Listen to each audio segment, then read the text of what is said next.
Gölgesinde otur ama yaprak senden incinmesin. Temizlen de gir mezara, toprak senden incinmesin.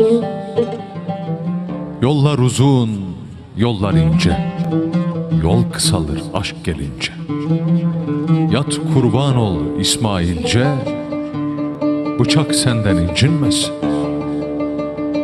Buradayım de ararlarsa, doğru söyle sorarlarsa, tabutuna sararlarsa, bayrak senden incinmesin. İl göçsün göçtüğün vakit, yol yansın geçtiğin vakit, suyundan içtiğin vakit, kaynak senden incinmesin.